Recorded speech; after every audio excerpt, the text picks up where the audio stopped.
What is up, NASCAR fans? We are here at Talladega for the NASCAR Nitro Series Roll Tide 500, honoring the great players that Alabama put into the NFL like Jalen Hurts and Devontae Smith. Well, this is one of the largest tracks I've ever built. You got to be fast to survive here, and you can't make any mistakes because the big one is just around the corner, and it's going to happen at the worst possible time. Well, anyway, here's our first segment. Ryan Blaney has the pole, but that's overshadowed by Ross Chastain and Sterling Marlin starting on the inside row.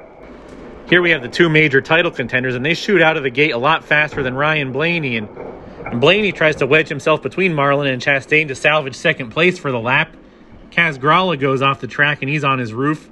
That'll be a DNF for him. As Chastain's rapidly catching up to Ryan Blaney, but I don't think it'll be enough to wrestle second back away from him. And Chastain does not get there for second place on lap one. Yes, Kaz Grala is indeed on his roof. That'll be a bottom three finish for him most likely. Starting on the back row and getting a lap one DNF. He'll need a miracle not to get last place. Now on lap two, Ross Chastain spins Sterling Marlin. Marlin throws a block, gets sideways on the track, and it may not get effective. Ross Chastain just pushes his way past Marlin, and it's a photo finish to see who gets the lead for lap three. And you take a look at the replay there. It is going to be Chastain. Chastain beats him out for first by literally a bumper length here, and now he'll have somebody pushing him while Sterling Marlin doesn't. Ryan Blaney, of course, relegated to third place. Hasn't been much of a factor here despite being the pole sitter. And, well, that's an El Reco for Blaney. No chance to salvage anything in the thirds race now. Any shot at getting into the top 12 in points for him over the final two races is pretty much over. Not that those points are going to matter next season because of the top 12 thing we're not doing next year, but Chastain easily takes that one over Marlin. Now it's time for lap four. It'll be a two-car drag race to see which one of these drivers gets into the main event. For Ross, he can lock away the points battle here with a good finish, make it nearly impossible for Sterling Marlin to catch up. A trip to the main event without Ross Chastain in it could make the points lead a dead heat with two races to go. And big wreck for Ross Chastain there. He hits the outfield pole, and it cost him the lane advantage for the final lap. But these two cars are two of the fastest cars in NASCAR right now, and it is still anybody's race. It's time for the final lap. And don't be surprised if it's another bumper-to-bumper drag race to the finish, just like it was earlier in this segment. But it looks like Sterling Marlin's going to pull away with this. He gets a huge lead coming out of the gate. Expands it to 4 car lengths before he even gets into the turn. And it is going to be Sterling Marlin to the main event and Ross Chastain to the seconds race. Now it is time for segment 2. On our front row, we have Vinny Oonce Nightlife, and to the inside, Matt Kenseth, who finally finished a segment last week at Daytona. And it looks like Vinny Nightlife gets caught on the outfield pole, and his car is sitting right in the shadow, so we're going to have to take a look and see if that's out of the race. And it looks like... Wait for it. Wait for it. Wait for it. He is on his side. That's an early DNF for Vinny Nightlife. Just got his first career podium. He's the favorite in this segment due to Matt Kenseth's volatility. And E. Marshall ends up on his roof, too. That's no surprise there. That car's pretty top-heavy. But right now, it's a drag race between Matt Kenseth and Ricky Craven. Ricky Craven's car's a lot slower than Kenseth, but Matt Kenseth has had a track record of wrecking at the worst possible time. Kenseth runs away with that lap. Takes up pretty much the whole backstretch distance between himself and Ricky Craven. Ricky Craven's car is looking very, very washed out right now. He's lucky he had those couple of top fives in the beginning of the season because the wind is completely out of his sails. And Matt Kenseth is sailing away to victory. I'd sing a little Christopher Cross right now, but I don't want a copyright strike, and hearing my voice isn't worth it. And now it's time for lap 4. This is getting really predictable. Craven shows a little bit more speed coming out of the gate right there than he had on previous laps. And he gets reverse side drafted into the outfield. Ricky Craven just gets absolutely slammed over the edge of the wall right before the turn. Narrowly misses the outfield pole. Drives away to safety in the infield, and Looks like he's pulling out no stops. He's going to be running down the track backwards, much like Ross Chastain always likes to do. See if he can get anything going there, but still it isn't enough. While Kenseth ain't pulling away by the whole right to the backstretch like the last couple laps, it's still not enough to get the segment win. It is enough to get him into the segments race, barely. You see him there really slowing down. That car is absolutely gassed. I don't mean full of gas, I mean out of gas. And up next for segment 3, we have our unluckiest driver, Todd Bodine, next to our special guest, Ricky Bobby. He's here for the Talladega race only. In the back, you have your 1-2 finishers at the Daytona 500. That's Jimmy and Richard Petty. Bodine's out front looking really smooth. Jimmy and Ricky Bobby fly off the track. Richard Petty's going to be starting the next lap in second place by default. And it looks like Jimmy stayed on the track a little bit longer than Ricky Bobby did, so he's going to be starting behind the leader. See if Todd Bodine can turn his run of bad luck around. He had the win earlier in the season at Charlotte, but has had lots of bad luck since then, crashing out late in the segments. And after 2 laps, it's a one-man show. The other 3 drivers just can't get out of each other's way. Maybe Jimmy and Richard Petty have a little bit of bad blood from the Daytona 500, or maybe they're just caught with a driver that has no experience. Whatever the case is, Todd Bodine seems to be flying away with this one. Now it is time for lap 3. Looks like it's going to be pretty much a lot of the same. Todd Bodine already with a 2-car length lead before he even gets into the turn. The other 2 drivers lose all their momentum coming out of it, and Todd Bodine leads by a whole segment track length. Heading into turn 4, it looks like Jimmy got stopped back before the turn. Let's see what happened to him. And we're going to have our camera pan over to the site of the incident right now. And that's an El Reco for Jimmy. The downward spiral on his season continues. If you look at that preview there, it's a totally unforced error. Anyway, back to lap number 4. And Ricky Bobby gets a great start out of the gate. He may have something for Todd Bodine here. And he's driving down the track in reverse just like he did in the movie. Taps Todd Bodine, and Todd Bodine goes spinning off of the track. That is a DNF for Todd Bodine. And his streak of bad luck is just getting worse and worse. And this may actually put him behind a winless driver or 2. What a disaster for Todd Bodine. And now it's time for the final lap of the segment. We have 2 of NASCAR's greatest drivers of all time, Richard Petty and Ricky Bobby. Petty on the inside. He's got a slightly faster casting, even though I did find that car with a metal detector. He's leaving Ricky Bobby in the dust. He's got a full track segment lead over him. Richard Petty will be heading to the main event, and that should basically keep him in the top 12 in points for the remainder of the season as he looks to turn that season around. And now it is time for segment number 4. On our front row, we have Martin Truex Jr. and David Green, both on the outside looking into the top 12. And in the back, there's Bill Elliott, who is on the bubble of the top 12. And if one of these guys do well in the main event, and he doesn't, it could be his spot that they're going for. And it looks like Bill Elliott's strategy of taking out one of his biggest threats works, because he causes David Green to get loose and flip onto his lid. A dirty play for sure, because it works as Bill Elliott lands on his wheels. And the season of unfulfilled potential and absolute bad luck and misery continues for David Green. As you take a look at the camera pan momentarily, you'll see David Green on his roof and Bill Elliott on his wheels. A lap 1 exit for David Green is one of the last things he could afford. And they penalized that guy on the Texans for doing something like that to Trevor Lawrence. But so we'll see if there's going to be any penalties or if it's just going to be karma. Now it's time for lap 2. And the gates are down. Both sides of the track get some pushback from the gates a little more than usual.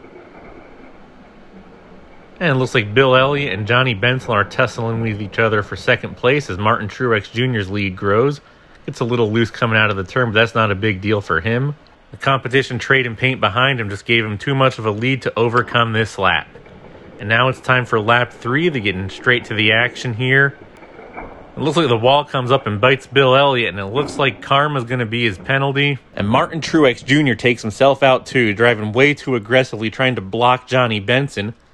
hits the outfield pole and does a couple somersaults and lines up on his roof too. We got our first taste of the big one this lap. Replay will show you exactly what happens to both Bill Elliott and Martin Truex Jr. here. As you can see them on their roofs and out of the race. All Johnny Benson has to do is finish the next 2 laps, smooth runs, and he's in the main event. And here is the replay. It's a pretty tight pack coming out of the drag track, and the edge of the guardrail takes out Bill Elliott while the outfield pole takes out Martin Truex Jr. Do I really call it a big one because they didn't hit each other? Yes. The first big one of the night, but almost certainly not the last, and Johnny Benson has smooth sailing. He's going to drive around this track by himself for 2 more laps. And he's just going to punch his ticket to back-to-back main events. He just won last week, and he's going to be looking to be the first driver to get his second career win. Waited all this time for his first, and now he's going to be looking to get his second in back-to-back races. And the gates are down. Johnny Benson is just driving leisurely down the track. He doesn't really have to race anybody. He can take as much time as he wants, figure out some setups on his race car for the main event. Smooth lap, and he moves on. Boy, did the last segment come in like a lion and out like a lamb. Now we're down to our final segment of the segment racing stage. Group number 5. In the front row, we have Jeff Fuller and Elmo Langley, a couple of underdogs compared to who's behind them. 2 race winners in slick Ford Thunderbirds. And so much for being the hottest driver on the circuit. That is an unforced error and a 20th place finish for Johnson Jr. Huge El Reco for him. Doesn't even hit anything, just flips upside down, transferring from the drag track to the fat track. And you can see the camera cut over to what's left of his car momentarily. Having started in last place, that first lap DNF guarantees him last place finish as well. Now it's time for lap 2. We have Alan Kulwicki pushing Jeff Fuller in the inner lane, Elmo Langley in the outer lane, and it looks like Jeff Fuller is acting more of a roadblock than anything else. Elmo Langley got off to a hot start there, but now he's sinking after the turn. Jeff Fuller drives off the track. Looks like he's going to stay on his wheels, and Elmo Langley's able to hold off the faster car of Alan Kulwicki to lead that lap. Langley has the lead coming into lap 3. Jeff Fuller behind him. Kulwicki with a faster car in second place, but Langley will have a pusher, and it looks like those rear axle issues reared their ugly head again. Langley veers off course a little bit and smacks the guardrail, collects Jeff Fuller with him. Alan Kulwicki gets caught on the edge of the track there, and he's not going to finish lap 3. Looks like Jeff Fuller made a recovery. Let's take a look at Elmo Langley, see if he survived that hit. And it looks like he did. He is on his wheels, but he'll go from first to last on that lap. Man, that guardrail has been a real problem this race. It's been used at a lot of tracks this year, but this is the first time it's been made itself the star of the show. And look at that move by Langley to stop Fuller from getting past him. Jeff Fuller gets a little flustered by that and starts bouncing off the walls like a pinball. It looks like Alan Kulwicki's going to have a full track section's distance to cross the finish line. The other 2 cars just stall there short of the finish line for lap 4. And Alan Kulwicki has this segment and a trip to the main event in the bag, barring any mistakes. And the gates are down. Looks like Elmo Langley got a little too antsy there coming out of the gate, and he lets Jeff Fuller past him. And this is crucial for placement in the seconds and thirds race. There's only going to be 1 seconds and thirds race because there wasn't enough third place finishers for a full thirds race. And Jeff Fuller gets hung up on the wall after coming out of the turn. Lets Elmo Langley by him for a front row start in the seconds and thirds race after coming out of turn 2 with a 2-car length lead. That'll have Jeff Fuller starting in the back. We have Ricky Bobby and Elmo Langley in the front, Ross Chastain and Ricky Craven in the second row. Starting in the back is Jeff Fuller. He will need a miracle to advance onto the main event. And would you look at that, the first lap of the seconds and thirds race, and the big one finally hits. Our points leader, Ross Chastain, taken out, drafting on the back of Ricky Bobby. Ricky Bobby takes a hard right turn on the front straightaway shortly before the outfield pole and collects the whole field with him, just like at the real Talladega. What an incredible wreck. We're going to have the replay momentarily, and Ricky Bobby's dream of getting into the main event is over. This will be his only start for the year. He'll have to settle for 9th place. And our points leader, Ross Chastain, is going to have a terrible points day today, settling for 10th while Sterling Marlin goes on to the main event. The points battle is going to be as close as it's ever been, and nobody finishes that first lap.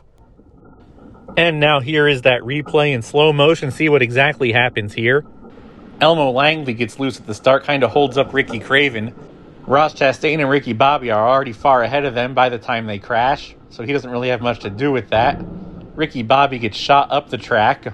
You see, he all of a sudden makes a hard right turn. Ross Chastain just drafting behind him. He's had a couple of run-ins with other drivers this year, but that time it was more self-inflicted by Ricky Bobby, it looks like. The other three caught up in that mess. They stay on their wheels. None of them finishes the lap, and none of them finishes this lap either. With that being the second lap of the seconds and thirds race, that means we're going to have a rare third lap to one of these races because nobody finished this one. Now let's take a look at Jeff Fuller. He got caught up at the guardrail, and he is out. Now it's a one-lap drag race to see who gets into the main event. Elmo Langley looking for his very first ever main event appearance. Ricky Craven for his first since Le Mans in Week 3. Coming into turn 1, Elmo Langley already has a 2-car length lead, and it just gets bigger coming out of the turn. Ricky Craven slides up to the very top of the track, loses all of his momentum in the turn. Elmo Langley wins the seconds and thirds race, and he'll be going on to his very first career main event.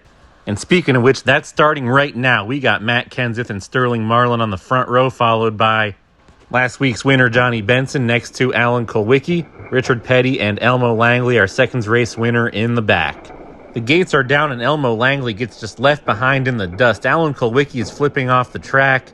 Matt Kenseth hits the outfield pole from the inner lane. Alan Kulwicki recovers, but it's an El Reco for Matt Kenseth. His first career main event is going to end in a disappointing but unsurprising 6th place. As you can see, Sterling Marlin avoided all this carnage and easily led the lap, and Elmo Langley, left behind in the dust at the start of the lap, has already moved up to second. As the camera pans over the wreckage, you see Matt Kenseth, the only car that was actually out from that crash. I guess you can call it the big one. A lot of cars flipped, but all of them recovered. Now it's time for lap 2. Our seconds race winner, Elmo Langley, all the way up to second already. Will there be back-to-back seconds race winners winning this race? And it doesn't look like it. Elmo Langley takes a tumble, plowed under by Johnny Benson, and caution is out for an El Reco. We got at least 2 drivers eliminated on the track. Richard Petty and Elmo Langley, and it looks like Sterling Marlin somersaults several times across the track, but he recovers to lead the lap. What an incredible recovery, some incredible driving by Sterling Marlin, making the most of his arch-rival's early exit in the seconds and thirds race, and camera crew's going to check on Richard Petty there. He's upside down and on his roof. Of course, Elmo Langley is too. They'll be credited with 4th and 5th based on their qualifying speeds. Now it's time for lap 3. Sterling Marlin has the fastest car left. And he flies past the guardrail, says, "What guardrail? What guardrail's that?" Johnny Benson's not so lucky. He takes a tumble. He's on his roof. He'll be getting credited with 3rd place today. And Sterling Marlin grinds to a halt shortly before the finish line. Looks like his front tire's caught on the side of the track. Alan Kulwicki's going to lead this lap and lead the field down to green for lap number 4. It'll be a 2-car drag race these final 2 laps. Alan Kulwicki has the inside lane advantage, but Sterling Marlin has a faster casting. And with these drivers getting overly ambitious and overly greedy, it's still anybody's race. Sterling Marlin definitely making the most of his point situation. He's going to close the gap quite significantly on Ross Chastain today, no matter whether he finishes 1st or 2nd. And look at that. The 2 of them enter the turn, and Marlin passes Kulwicki on the outside, uses the inside car as a brake. That is a video game move if I ever saw one. In order to gain that vital inside advantage on the final lap, this is Sterling Marlin's race to lose. This is 25 points in the balance right here. Green flag is out. Cars are neck and neck, and Alan Kulwicki actually gets a slight edge on the drag track. Sterling Marlin surges ahead of him with the transition, flies out of turn 1 and 2. He's got a full track section lead over Kulwicki, and Sterling Marlin gets his 2nd career win at Talladega. And what a race it has been. 3 of the NASCAR Nitro Series biggest stars on the podium. And ironically, it's the only 3 drivers that are mathematically eligible to overtake Ross Chastain for the points lead over the course of the next 2 events. And of course, I'll get more into the championship math details when the points table comes up. But first, I'd like to talk about Season 2 of the NASCAR Nitro Series. If you like to paint cars, if you like to modify cars for speed, if you like to do both, you can see your builds on my channel next season. Just head on over to redlinederby.com, click on the link to the NASCAR Nitro Series, and sign up. You can register by commenting on the Racing and Tournaments page on redlinederby.com. You can also comment on this video or send me a message through Instagram. Remember to send your cars to HSL Diecast, P.O. Box 7, Wind Gap, Pennsylvania, 18091. The P.O. Box and the links to the Redline Derby page and my Instagram are in the description. If you look here, Elmo Langley and Matt Kenseth had good runs. They made their first ever main events. We had a couple people pick out Ricky Bobby and Todd Bodine in the qualifying video to win this race. Unfortunately, Ricky Bobby wrecked out of the seconds race and Todd Bodine wrecked out of the segment racing. And let's take a look at the championship math. Touched on this during the podium ceremony, but Sterling Marlin, Johnny Benson, and Alan Kulwicki, your three podium finishers, are the only drivers that are still mathematically eligible other than Ross Chastain. Of course, Alan Kulwicki and Johnny Benson are long shots. They'll need podiums, while Ross Chastain and Sterling Marlin DNF in both of those races. And Sterling Marlin's win cuts Ross Chastain's lead to a measly 53 points. Of course, the mathematical cutoff being 196 points. Kulwicki and Benson do have a mathematical shot, but let's face it, the real contenders are Ross Chastain and Sterling Marlin. And let's take a look at these back markers. Elmo Langley moved up quite a few spots by finishing fourth there.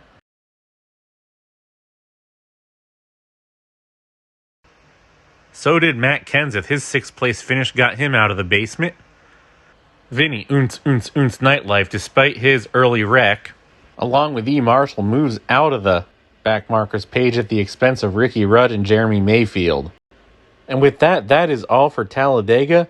We'll see you guys next week at Pocono for the second to last race of the 2024 season. It's going to be a good one. And as always, see you guys on the track.